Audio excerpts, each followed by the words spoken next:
was in early November of 1997 that a series of very strange sessions led a child psychologist in Maine to contact the authorities. It began when a patient of his began to tell him about one of their friends, this friend being imaginary as far as both the psychiatrist and the boy's parents were concerned. He called his friend Mr. Smile and would talk about him at great length during some sessions. The boy called him Mr. Smile both because he would always be smiling and because when he was around the boy, said that everything felt happy. He said that there was a feeling of everything being okay. The boy in question was being treated for serious issue due to his anger and depression, but when Mr. Smile was around, he said that all the anger and the sadness seemed to just disappear. He said that Mr. Smile wouldn't speak, but rather just stand there, at the foot of his bed. He smelled like candy floss, and just by being there, he made the boy feel calm and safe. The psychiatrist assumed this imaginary friend was some sort of coping mechanism the boy had developed to deal with the problems at home that had led to his violent temper, and thought nothing much of it. Until another patient, a girl of about 9 years old, also began talking to her imaginary friend Mr. Smile, and then a boy of 7, and then a boy of 12, and then a girl of 11. All in close to 15 separate patients all began to talk to him about Mr. Smile, the first few he'd put down to coincidence. After all, many children have imaginary friends, and the name and description of Mr. Smile were just generic enough that it didn't concern him too much at first. But as more and more of his patients told him about Mr. Smile, he began to grow concerned. He asked for more details. Every single one of them would describe him the same way, using the exact same words. Now, there was no way that all of these children could be in contact with each other. 5 of them, for instance, were currently being homeschooled, and according to their parents, when he spoke to them, never really had left the house, except when it was to accompany them to shopping trips and the like. There was no way that every single one of these kids could have rehearsed or prepared their statements together, which led him to a deeply disturbing conclusion. He spoke privately with each of the children's parents one at a time. He avoided disclosing too much information, but told them that something troubling had cropped up in multiple sessions with various patients, and that he believed there was a chance that her child was at risk. He asked for the permission to discuss matters with the authorities, and the parents gave their consent, provided they were kept in the loop as of what was going on. And so, over the course of the next week, the police came and talked to the children about their friend.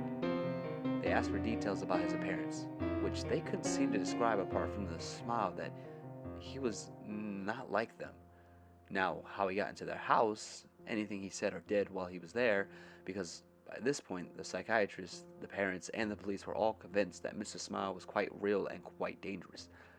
The authorities had checked to make sure that there were no known predators living in the area, which they had confirmed was not the case.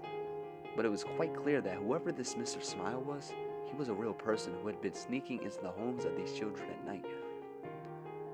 None of the children claimed to know how he got in. They said that they would just wake up and he'd be there at the foot of their bed. Sometimes they said he would just be singing something, but not in English.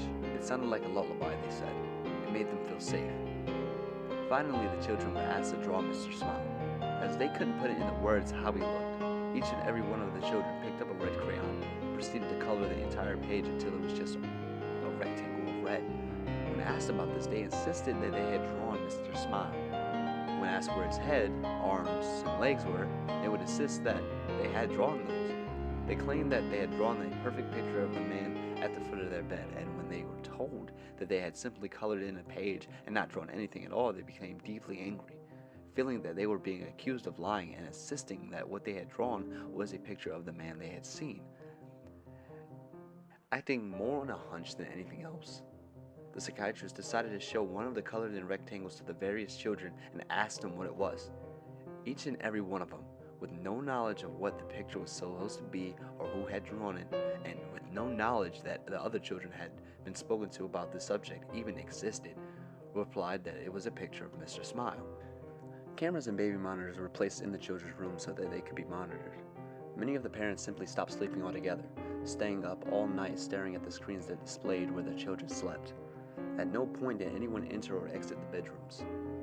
No sounds except for them snoring or occasionally talking in their sleep were heard over the baby monitors. There was no sign of Mr. Smile. After almost 2 weeks of this, many of them began to doubt Mr. Smile had ever existed.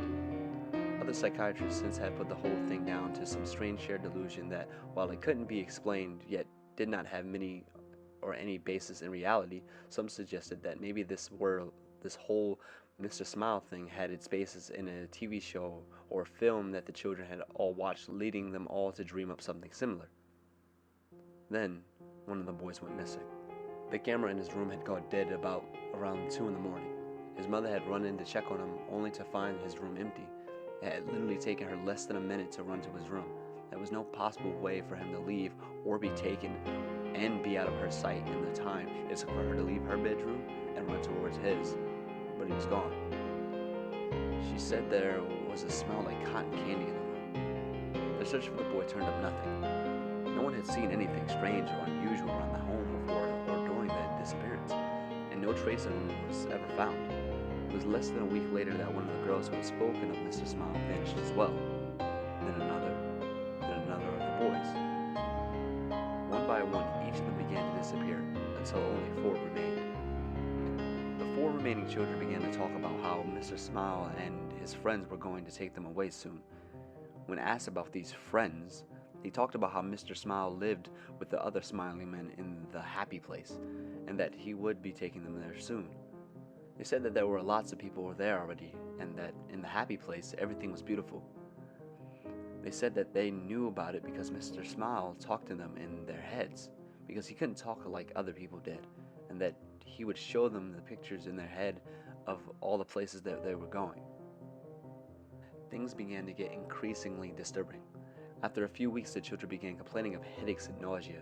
Their schools reported that they had begun to suffer hallucinations, and 2 of them started complaining that they didn't like the place that Mr. Smile was showing them anymore.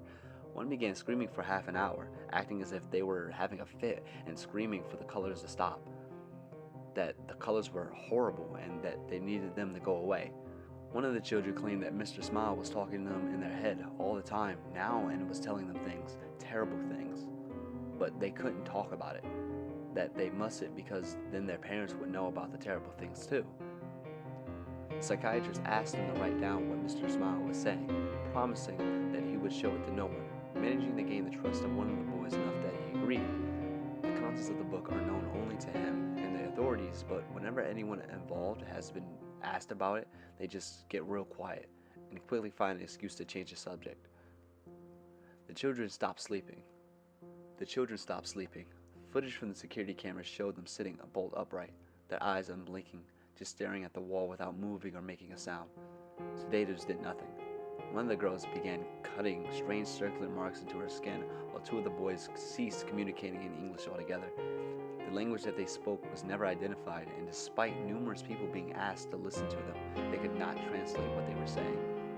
By the start of 1999, all 4 of the children had vanished into thin air. There was no trace of who took them. Searches have turned up nothing to this day, with no indication of where they are or if they're even dead or alive. No suspects have been ever found either. All 4 of them appeared to simply vanish into thin air, much like the others, all of whom also remain missing. Their disappearance unexplained.